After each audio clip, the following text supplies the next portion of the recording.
क्या हुआ नंदिनी, तुम रो क्यों रही हो?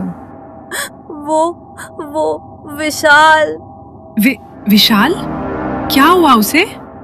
उसने मुझे छोड़ दिया, ब्रेकअप कर लिया उसने मेरे साथ। क्या? लेकिन वो तो तुमसे शादी करने वाला था ना, और तुम दोनों के बीच तो। हाँ, उसने मेरा फायदा उठाने के लिए बस झूठ बोला मुझसे। सब लोग ठीक ही कहते थे कि दूर रहो उससे, लेकिन मैंने ही प्यार में अंधे होकर किसी की बात नहीं सुनी और मेरी पूरी जिंदगी बर्बाद कर दी उस लड़के ने। I am pregnant Menka. क्या बोल रही हो ये? विशाल पूरे कॉलेज में बदनाम था जो उसने नंदिनी के साथ किया। इससे पहले भी वो कई लड़कियों के साथ ऐसा कर चुका था। बाकी सबने तो ये सब बर्दाश्त कर लिया, लेकिन नंदिनी ये सब सह नहीं पाई। घर वालों और समाज से वो नजरें कैसे मिलाएगी, इस डर से वो हार गई और एक रोज उसने अपनी जिंदगी को हमेशा के लिए खत्म कर लिया। मगर विशाल को इस सब से कोई फर्क नहीं पड़ा। वो तो कॉलेज कैंटीन में अपने दोस्तों के साथ आराम से मजे कर रहा था।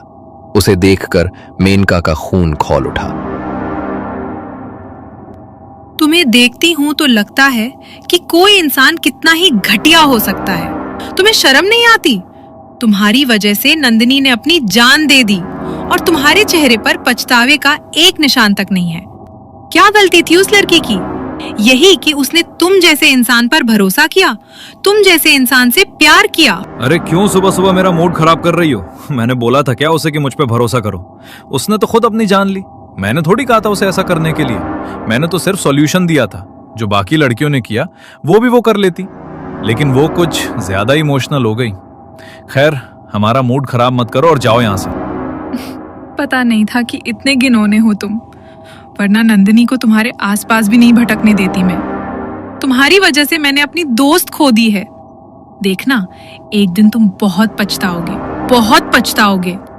मेनका रोती हुई गुस्से में वहां से चली गई, लेकिन विशाल पर उसकी बातों का कोई असर नहीं हुआ और अगले हफ्ते उसने फिर किसी नई लड़की को अपने जाल में फंसा लिया।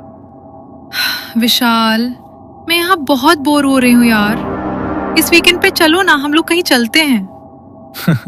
अब इतनी सुंदर लड़की मुझसे कुछ कहेगी तो मैं मना कैसे करूंगा? वैसे भी हम सब इतने दिनों से कहीं जाने के लिए सोच ही रहे थे।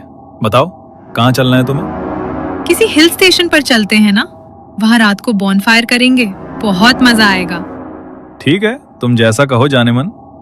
वीकेंड पर वो सब लोग गाड़ी में हिल स्टेशन के लिए निकल गए। विशाल और उसकी नई गर्लफ्रेंड अवनी, साथ में उसके 3 दोस्त मोहित, विकी और अनामिका। अरे मोहित यार, इस बार तू अपनी गर्लफ्रेंड को साथ लेकर क्यों नहीं आया? इस वाली ने भी तुझे छोड़ दिया क्या? हाँ यार, मेरी किस्मत में तो कोई लड़की 1 महीने से ज्यादा लिखी ही नहीं है। जैसे ही 1 महीना बीतता है और बातें थोड़ी आगे बढ़ती हैं, मेरा ब्रेकअप हो जाता है। अब तू टाइम पास के लिए किसी लड़की के साथ रहेगा तो वो तो तुझे छोड़कर जाएगी ही ना। अगर सच्चा प्यार करता तो कोई छोड़कर नहीं जाती तुझे। विशाल अपनी मीठी मीठी बातों से अवनी को अपने जाल में फंसा रहा था।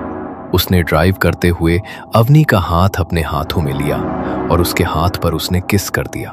अवनी उसके प्यार में गिरती जा रही थी और वो बस अब इसी बात का फायदा उठाना चाहता था। हल्की हल्की शाम होने लगी थी और वो अपने होटल पहुंच गए थे।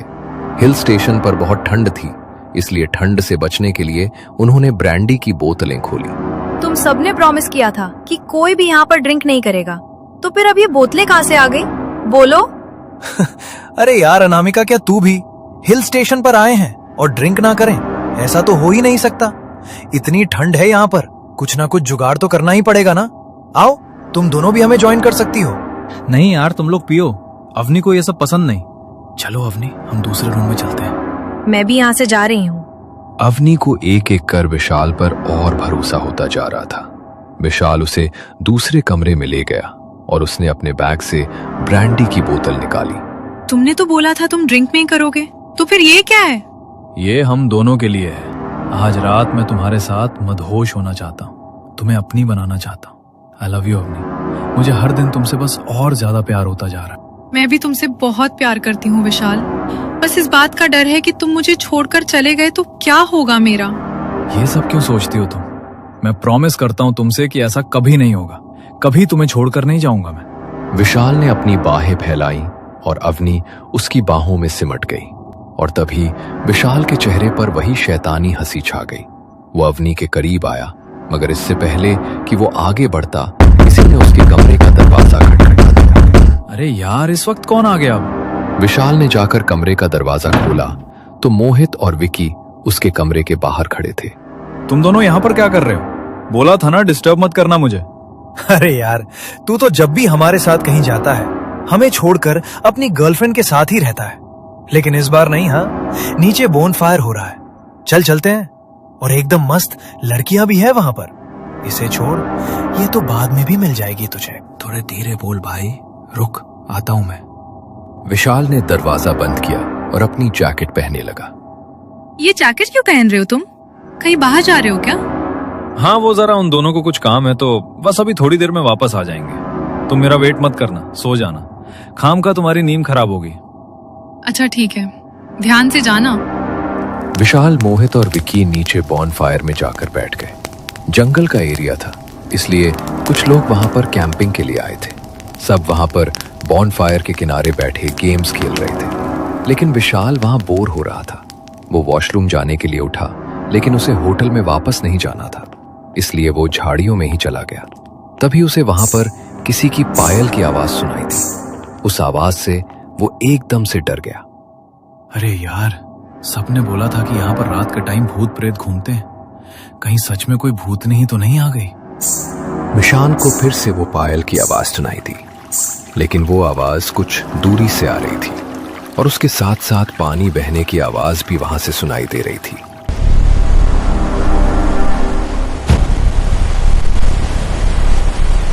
विशाल ने इधर उधर अपनी नजरें घुमाकर देखा तो लाल रंग की साड़ी पहने एक लड़की वहां से आगे की तरफ जा रही थी।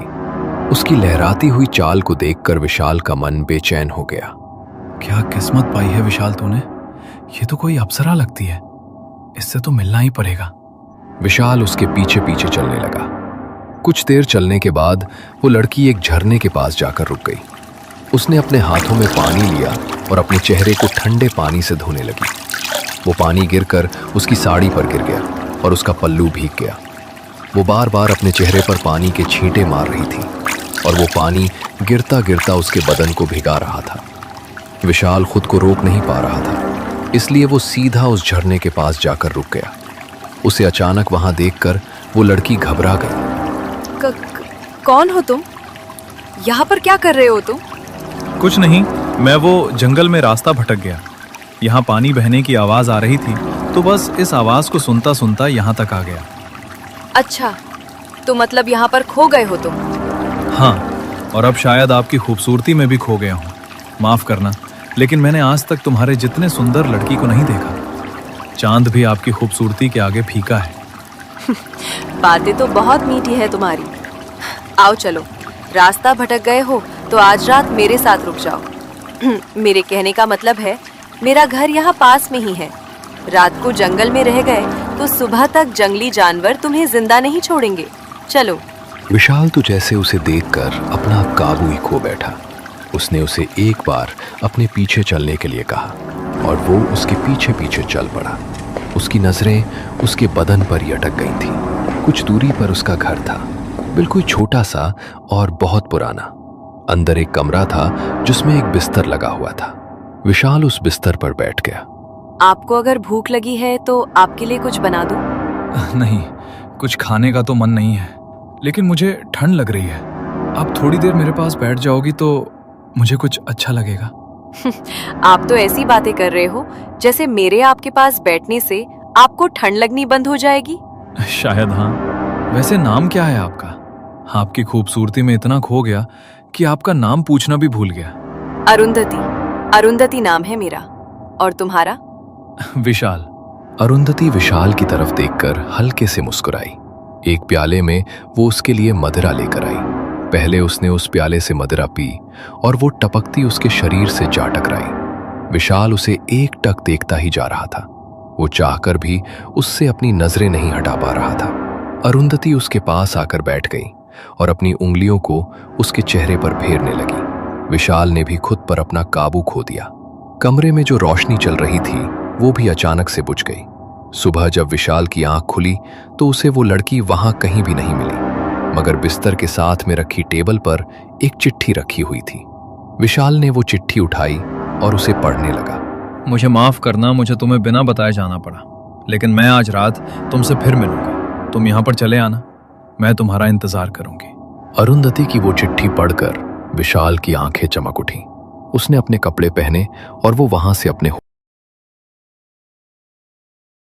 होटल चला गया। उसके कपड़ों से शराब की बदबू आ रही थी, इसलिए अवनी को कुछ अजीब सा लगा।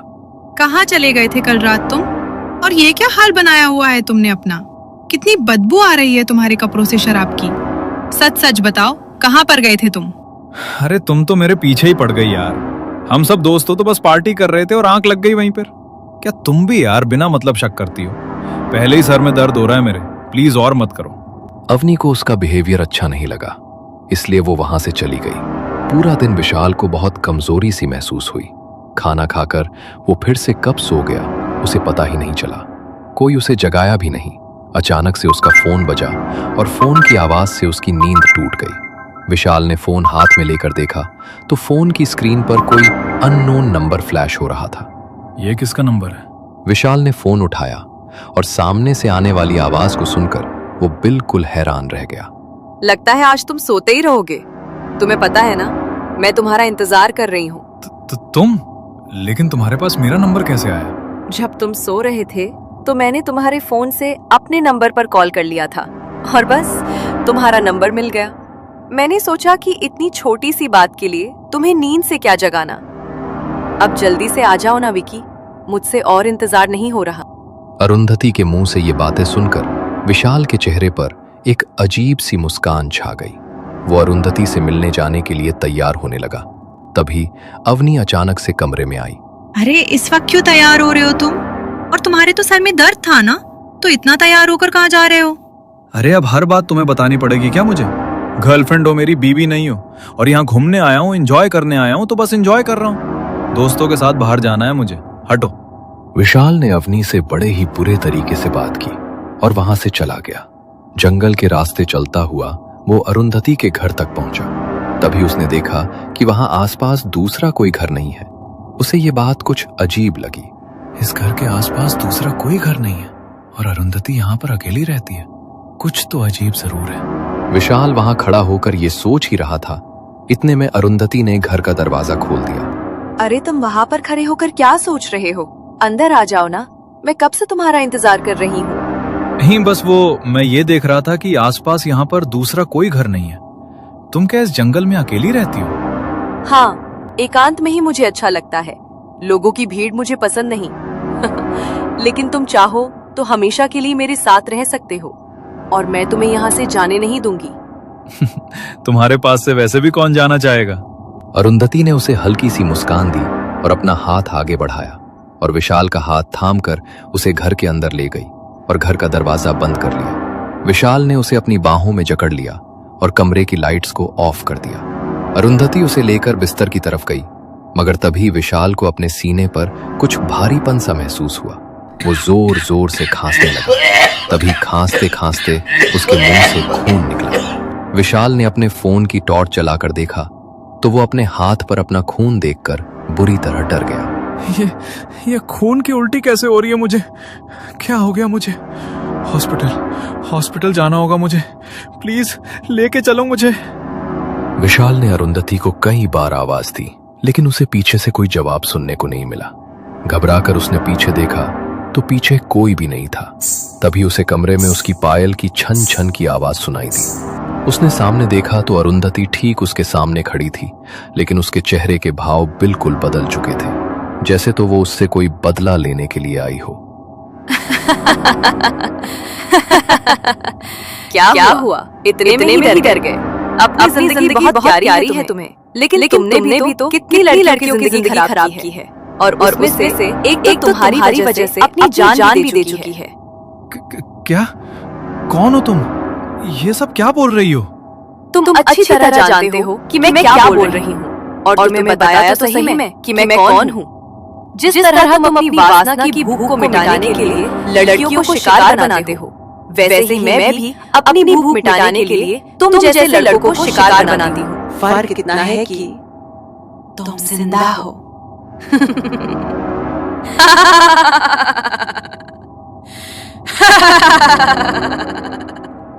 देखो, तुम मुझे डराने की कोशिश मत करो। मेरा ही दिमाग खराब था जो मैं तुम्हारे पीछे आ गया। हटो यहाँ से और जाने दो मुझे। तुम यहाँ पर आए तो भले ही अपनी मर्जी से थे, लेकिन मेरी मर्जी के बिना यहाँ से जा नहीं पाओगे। कहा था मैंने कि मैं तुम्हें अब यहाँ से कहीं नहीं जाने दूंगी। लगता है तुमने मेरी बात ध्यान से सुनी नहीं। पागल हो गई हो तुम? दिमाग खराब हो गया तुम्हारा? हटो मेरे सामने से। विशाल ने उसे धक्का दिया, मगर वहां से जाने के लिए वो जैसे ही उठा तो उसके पैरों ने काम करना बंद कर दिया और वो वहीं जमीन पर गिर पड़ा। ये क्या हो गया मेरे पैरों को? क्या किया है तुमने मेरे साथ? मैं चल क्यों नहीं पा रहा? तुम्हारी लाचारी देखकर बहुत अच्छा लग रहा है मुझे। मगर अभी तो तुम और भी लाचार होगे जब मैं तुम्हें मारूंगी और तुम खुद को बचा भी नहीं पाओगे। क्या? देखो, मैं तुम्हारे सामने हाथ जोड़ता हूँ, प्लीज जाने दो मुझे। आज तक मैंने जिसके साथ जो भी किया उसके लिए माफी मांगता हूँ। फिर कभी ऐसा नहीं करूंगा। बस एक बार माफ कर दो मुझे। अरुंधति उसकी तरफ देखकर जोर जोर से हंसने लगी और उसके शरीर की हड्डियां खुद ब खुद मुड़ने लगी।